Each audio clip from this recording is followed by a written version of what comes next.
Students, मैं doctor Gauri Bhatnagar Sanskrit tutorials में आपका स्वागत है। आज से इस वीडियो के द्वारा हम शुरू करेंगे महाकवि माघ द्वारा रचित शिशुपाल वध महाकाव्यम। शिशुपाल वध महाकाव्य जो है वो बृहत्त्रयी के अंतर्गत आता है, जिसमें कि 3 महाकाव्य हैं। शिशुपाल वध जिसमें कि 20 सर्ग हैं, और महाकवि भारवी द्वारा रचित किरातार्जुनीयम जिसका प्रथम सर्ग आप पहले पढ़ चुके हैं, उसमें 18 सर्ग हैं। और तीसरा है श्रीहर्ष द्वारा रचित नैषध चरितम जिसमें 22 सर्ग हैं। ये तीनों ही महाकाव्य बृहत्त्रयी के अंतर्गत आते हैं। तो आज हम शुरू करेंगे शिशुपाल वध महाकाव्यम। तो उसके पहले महाकवि माघ और उनके महाकाव्य के विषय में कुछ बातें जान लेते हैं। महाकवि माघ के पिता का नाम था दत्तक सर्वाश्रय। उनके पितामह थे सुप्रभदेव। ये श्रीमाली ब्राह्मण थे।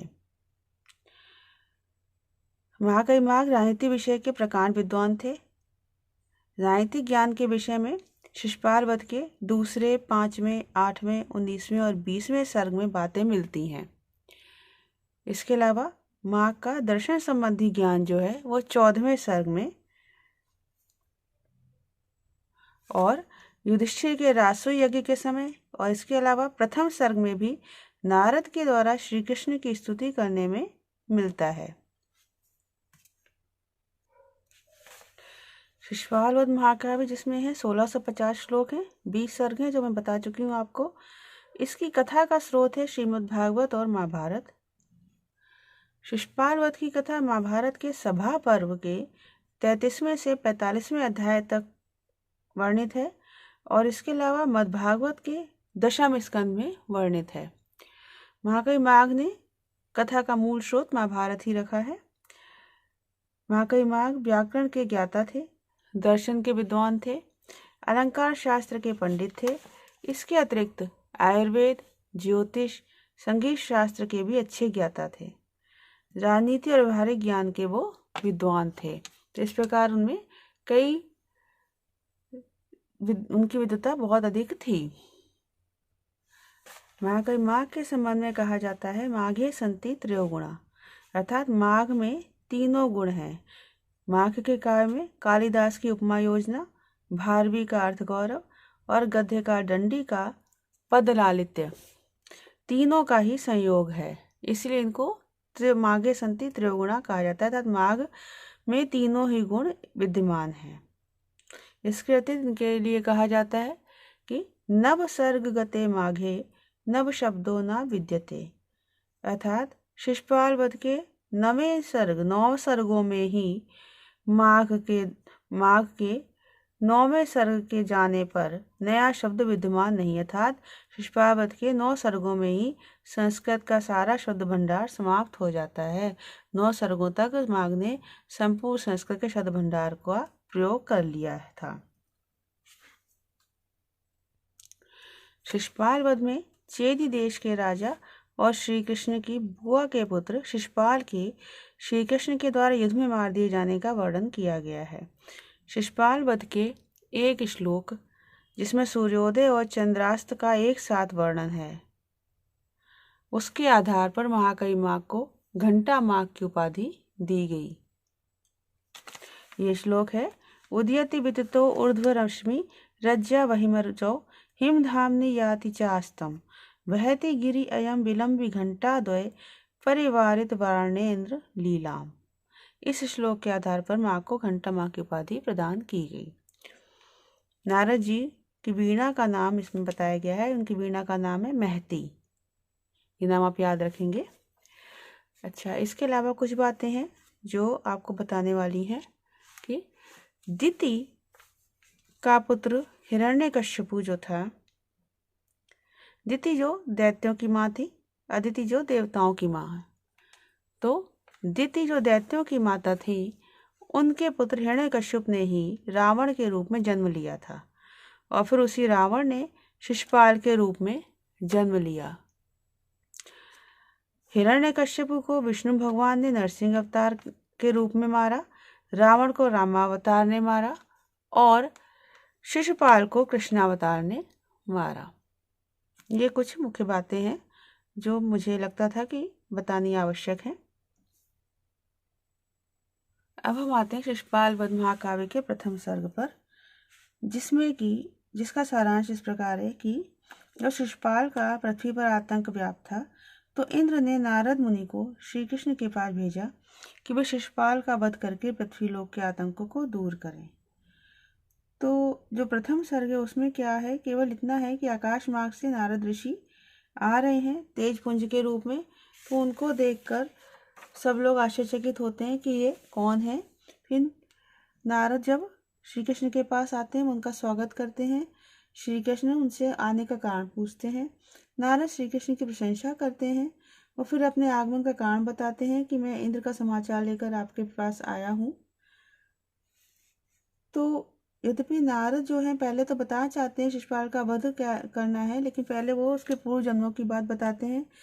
इसी में बताया जाता है कि दिति का पुत्र दैत्य हिरण्यकशिपु जो था, उसने ही बाद में रावण के रूप में जन्म लिया और उसने ही अब शिशुपाल के रूप में जन्म लिया है। तो इन सब बातों को नारद मुनि इसमें बताते हैं। और अब वो कहते हैं कि वह संपूर्ण सृष्टि का स्वामी बनना चाहता है, तो सारे लोग उससे भयभीत हैं। तो आप जो हैं, आपने इस पृथ्वी पर इसीलिए अवतार लिया है, तो आपके द्वारा उसका वध करना अनिवार्य है। तो इन वचनों को सुनकर श्री कृष्ण ने ओम कहा और इस रूप में शिशुपाल के वध की स्वीकृति प्रदान कर दी और नारद जो है इंद्र के पास स्वर्गलोक वापस चले गए। ये इसका प्रथम सर्ग का सारांश है।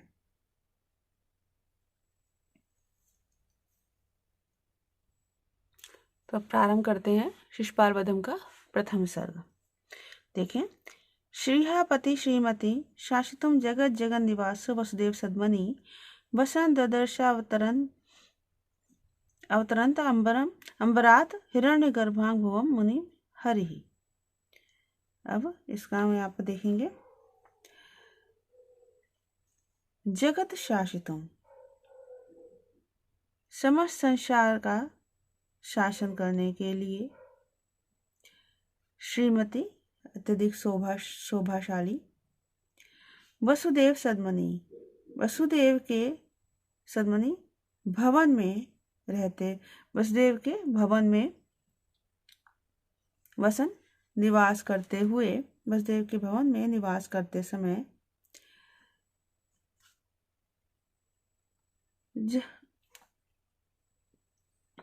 जगत निवास संपूर्ण संसार को आश्रय देने वाले श्रीहापति लक्ष्मी के स्वामी हरि भगवान कृष्ण ने अंबरात अवतरंतम आकाश से उतरते हुए हिरण गर्भागुवम ब्रह्मा से उत्पन्न मुनिम ददर्श, मुनि नारद को देखा। ये श्लोक जो है मंगलाचरण के रूप में है, क्योंकि इसमें कवि ने अपने इष्ट विष्णु भगवान का स्मरण किया है। उनको लक्ष्मीपति अर्थात विष्णु के रूप बताया गया कि वो श्री कृष्ण जो विष्णु के अवतार माने जाते हैं, इसलिए श्री कृष्ण के लिए यहाँ श्रीयापति अर्थात लक्ष्मीपति का विशेषण प्रयोग किया गया है। और इसके अलावा एक बात और कही गई, हिरण्य गर्भांग भुवम, ब्रह्मा के पुत्र, हिरण्य गर्भांग ब्रह्मा के पुत्र, ब्रह्मा से भूम उत्पन्न। तो क्योंकि पौराणिक कथन है, पौराणिक तथ्य है कि नारद जो है ब्रह्मा के मानस पुत्रों में से एक हैं, उसी का यहाँ पर उल्लेख किया गया है। तो इस प्रकार से बता रहे हैं कि जब स्वर्ग लोक से इंद्र का संदेश लेकर नारद मुनि भगवान कृष्ण के निवास स्थान द्वारकापुरी आ रहे थे, तो कृष्ण ने उन्हें आकाश उतरते हुए देखा। तो इसी उनको उतरते हुए देखने के यहाँ बात वर्णन किया गया है कि जगत शाश्वतम, संसार का शासन करने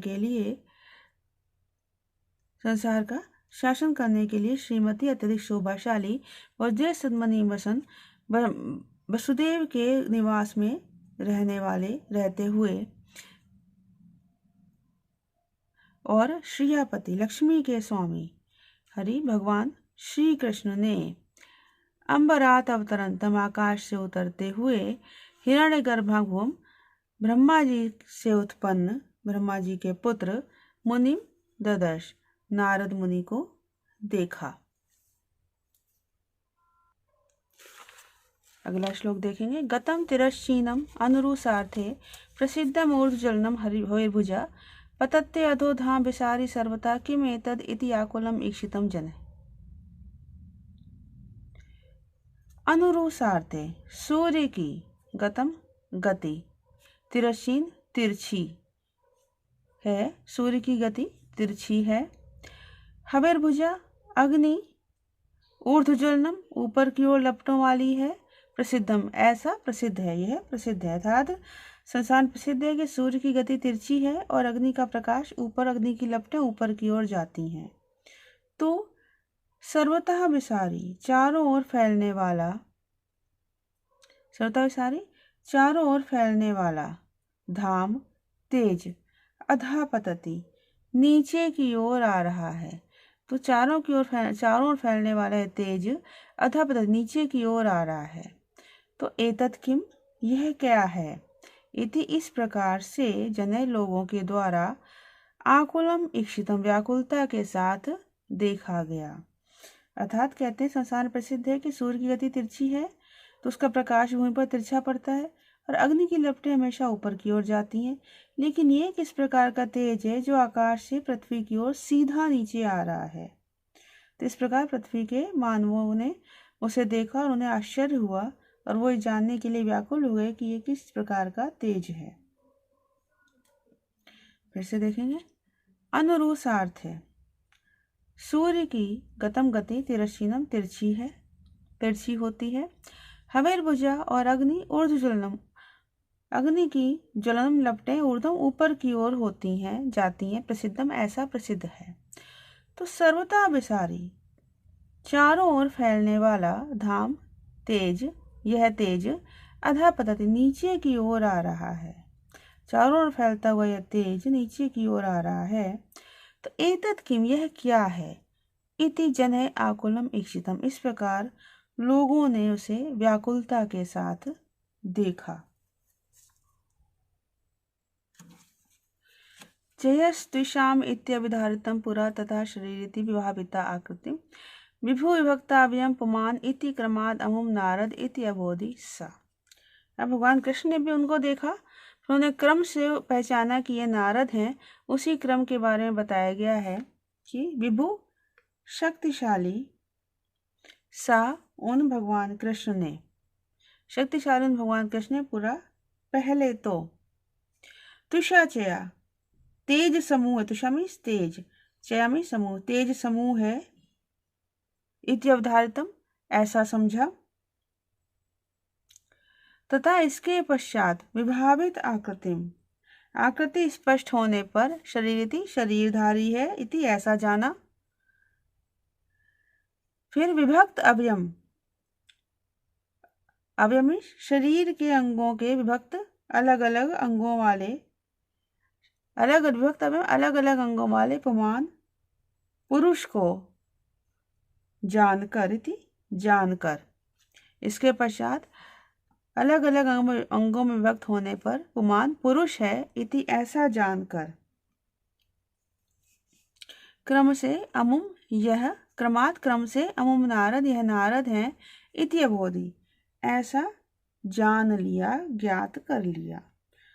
मतलब जब आकाश से पृथ्वी पर आ रहे थे तो पहले तो कृष्ण को अनेक अवधारणाएं होती हैं। पहले उन्हें लगा कोई तेज पुंज है, फिर लगा कि ये शारीरिक आकृति है, फिर जब स्पष्ट रूप से शरीर के अवयव अलग अलग दिखे तब उन्हें लगा पुरुष है, फिर अंत में जब वो नीचे तक आए तो उन्हें लगा कि ये नारद मुनि है। इस प्रकार वो पूर्ण रूप से उन्हें अंत में निश्चय हुआ कि ये नारद मुनि है। फिर से देखेंगे। विभु शक्तिशाली, सा उन भगवान कृष्ण ने पूरा पहले तो, तुषाचय तेज पुंज है, तेज समूह है, इति अवधारितम ऐसा समझा, तथा इसके पश्चात विभावित आकृति में, आकृति स्पष्ट हो जाने पर, शरीरी इति शरीरधारी है, ऐसा जाना। फिर विभक्त अवयव, शरीर के अवयवों के अलग अलग हो जाने पर पुमान पुरुष है, इति ऐसा जाना। फिर क्रमात् क्रम से अमुम नारद, यह नारद हैं, इत्यबोधि, ऐसा ज्ञात कर लिया।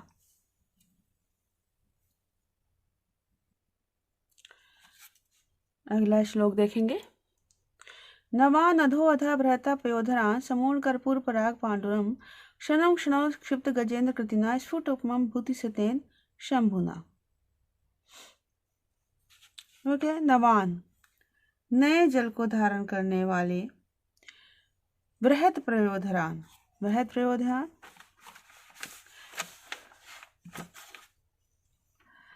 विशाल प्रयोधरान, बादलों के, मेघों के, विशाल मेघों के, आधा आधा नीचे स्थित, विशाल मेघों के नीचे स्थित, समूढ़ कर्पूर पराग पांडुरम, समूढ़ एकत्रित कर्पूर पराग, कपूर के चूर्ण के समान, पांडुरम शुभ्र श्वेत वर्ण वाले, अतएव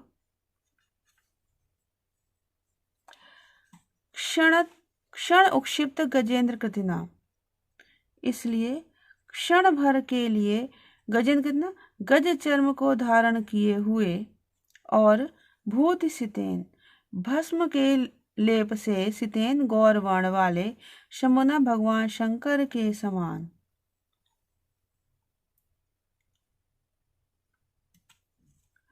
जैसे क्षण भर के लिए ही भगवान शंकर के समान स्फुट उपमम, स्पष्ट उपमा धारण करने वाले नारद मुनि को देखा। फिर से देखेंगे एक बार। कहने का तात्पर्य है कि जब वो पृथ्वी से नीचे आ रहे हैं, वो गौर वर्ण के हैं, तो आकाश में ऐसे प्रतीत हो रहे हैं जैसे काले बादलों के नीचे कपूर को एकत्रित कर दिया गया हो, और ऐसा लग रहा है मानो कि भगवान शिव ने शरीर पर भस्म लगा रखी हो, जिससे वो गौर वर्ण के हो गए हों, और क्षण भर के लिए अपने पुरों ने हाथी के चर्म को धारण कर लिया हो। ऐसे नारद मुनि को उन्होंने देखा। फिर से देखेंगे। नवान नए जल को धारण किए हुए, बृहत प्रयोदान विशाल बादलों के आधा आधा नीचे स्थित, अतः समूढ़ कर्पूर पराग पांडुरम, नीचे विद्वान, अतः एकत्रित किए हुए कपूर के चूर्ण के समान श्वेत वर्ण वाले, अतएव क्षण भर के लिए, क्षण उक्षिप्त गजेंद्र कृतिना, क्षण भर के लिए गज चर्म को धारण किए हुए, क्षण भर के लिए अपने शरीर पर गज चर्म को धारण किए हुए, शंभुना भगवान शिव के समान, भूत गज चर्म को धारण किए हुए, भूत सितेन, और भस्म के लेप से गौर वर्ण वाले, शंभुना भगवान शिव के समान, स्फुट उपमा, स्पष्ट उपमा वाले नारद को आकाश से आते हुए देखा। यह हर श्लोक में आप लगाएंगे जब तक कि अंतिम श्लोक तक जब तक क्लियर नहीं होता है। तो हर श्लोक में आपको ब्रैकेट में लिखना होगा कि इस प्रकार से स्फुट उपमा वाले नारद को आकाश मार्ग से उतरते हुए भगवान कृष्ण ने देखा। तो इस वीडियो में इतना ही। साथ बने रहने के लिए धन्यवाद।